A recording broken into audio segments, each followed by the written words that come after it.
नमस्कार, मैं दीपक कुमार स्वागत करता हूं आपका अपने यूट्यूब चैनल पर। और फ्रेंड्स, आज हम डिस्कशन करेंगे फंडामेंटल राइट मौलिक अधिकारों से जुड़े कुछ महत्वपूर्ण पीवाईक्यू और साथ ही साथ में कुछ मल्टीपल चॉइस क्वेश्चंस। चलो स्टार्ट करते हैं। पहला क्वेश्चन आपका, डॉक्टर भीमराव अंबेडकर ने भारतीय संविधान के किस अनुच्छेद को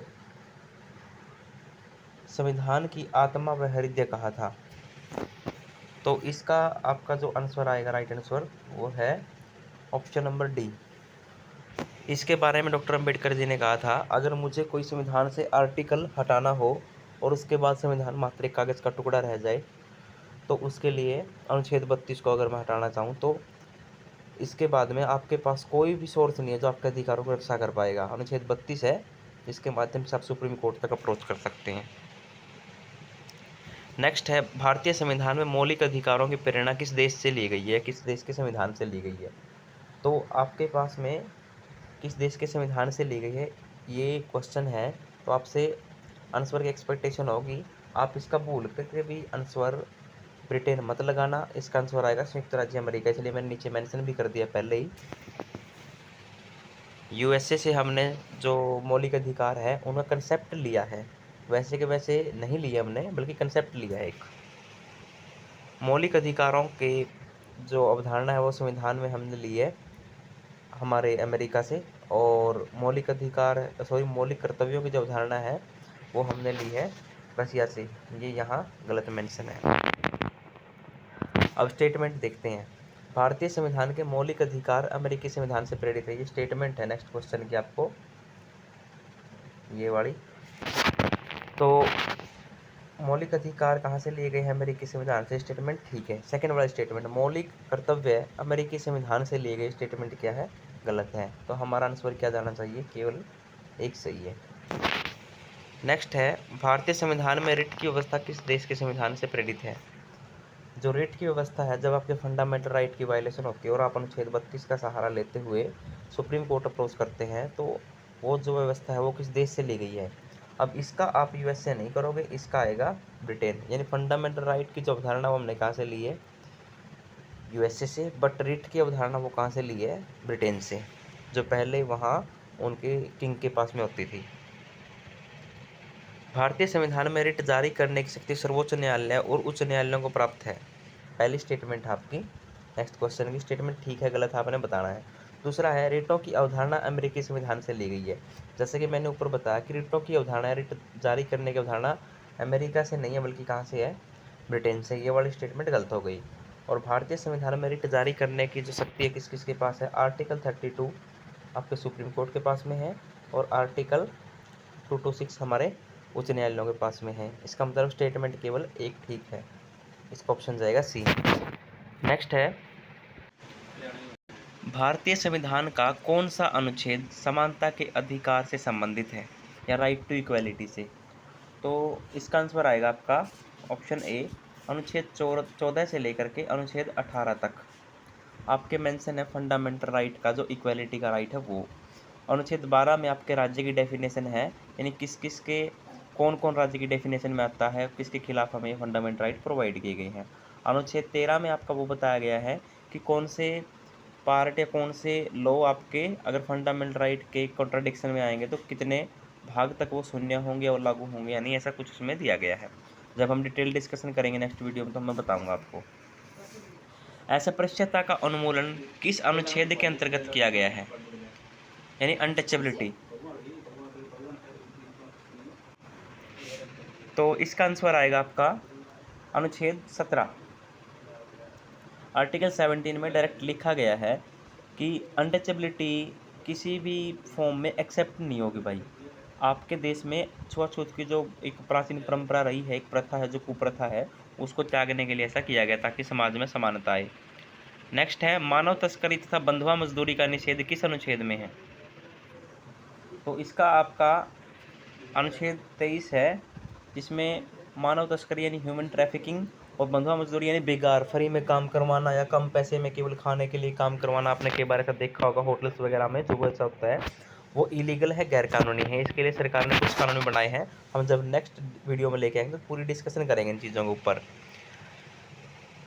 14 वर्ष से कम आयु के बच्चों को कारखानों व खानों में नियोजित करने पर प्रतिबंध है। किस अनुच्छेद में है ये? आर्टिकल 24 में।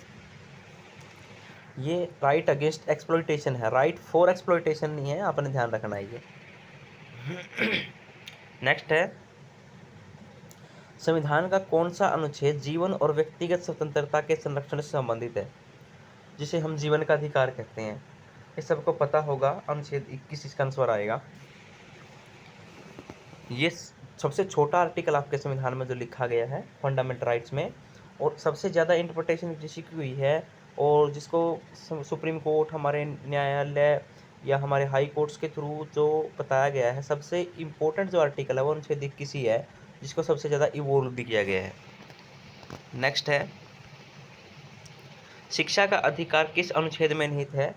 तो ये आपका आर्टिकल 21A में है, जो मूल संविधान में नहीं था बल्कि 86वें संविधान संशोधन के माध्यम से इसे जोड़ा गया था। 86 constitutional amendment. Doctor Bhimrao Ambedkar नहीं, ये क्वेश्चन रिपीट हो गया, अगर आपने पढ़ा होगा तो अभी इसका आंसर दे पाएंगे। नेक्स्ट है, कौन सा अधिकार केवल भारतीय नागरिकों को प्राप्त है? अब आप इसमें देख सकते हैं, देखो अनुच्छेद 14 है समानता का अधिकार। क्या कोई भारत में व्यक्ति आया विदेश से और उसके साथ हमने भेदभाव करना स्टार्ट कर दिया, कोई उसको अधिकार प्राप्त नहीं है? बिल्कुल है भाई, आप भेदभाव नहीं कर सकते उसके साथ में। नेक्स्ट है, समानता उसको भी मिलेगी, समानता का व्यवहार उसके साथ भी होगा। नेक्स्ट है अनुच्छेद 20, ये जो है आपका कुछ डिटेंशन उसमें आपको कुछ प्रोटेक्शन प्रोवाइड करता है आपकी गिरफ्तारी के संबंध में, कुछ ऐसा है। इसको हम जब डिटेल में डिस्कशन करेंगे तो नेक्स्ट वीडियो में आपको बताऊंगा। ये भी सबको प्राप्त है भाई, ऐसा तो नहीं है मतलब आने के बाद में कोई विदेशी हमारे देश में हम उसको गिरफ्तार कर लें, ऐसा नहीं है। अनुच्छेद 21 ये जीवन का अधिकार भाई, तो सबको है, आ ही रहा है, वो आते गिरफ्तार थोड़ी कर लेंगे, मार थोड़ी देंगे उसको, इसलिए ये भी सबको प्राप्त है। अनुच्छेद 19 ये केवल भारतीय नागरिकों को प्राप्त है। जैसे मैं आपको बताऊं कौन कौन से केवल भारतीयों को प्राप्त है, केवल भारतीयों को 15, 16, 19, 29 और 30। ये जो आर्टिकल्स मैंने यहाँ लिखे हैं, आप सीधा रट्टा मार लीजिए इनका, ये केवल इंडियंस को प्राप्त है, बाकी सभी विदेशी अगर हमारे देश में आते हैं तो उनको भी प्राप्त है। प्रिवेंटिव डिटेंशन के संबंध में कौन सा प्रावधान है, किस अनुच्छेद में है? तो ये होता है भाई, दो प्रकार की डिटेंशन होती है। पहले होती है जिसमें कोई व्यक्ति क्राइम कर दे और उसके बाद उसको कोई सज़ा हो, आपकी जुडिशरी या आपकी न्यायपालिका उसको सज़ा दे, भाई इसने कोई क्राइम किया है, इसके लिए इसकी ये सज़ा है। कुछ ऐसी डिटेंशन है जिसमें इस व्यक्ति ने क्राइम नहीं किया लेकिन उसके ऊपर शक है कि ये इन फ्यूचर क्राइम कर सकता है, उसको रोकने के लिए उसको ऐसा कुछ किया जाए, वो निवारक है या फिर प्रिवेंटिव डिटेंशन है। इसका जिक्र आपके अनुच्छेद 22 में किया गया है, आर्टिकल 22 में। नेक्स्ट है, धर्म की स्वतंत्रता का अधिकार किन अनुच्छेदों में वर्णित है? धार्मिक स्वतंत्रता जो आपके देश को सेक्युलर बनाती है, पंथ निरपेक्ष बनाती है, वो अनुच्छेद 25 से 28 तक है। इनकी डिटेल डिस्कशन मैं नेक्स्ट वीडियो में करूँगा।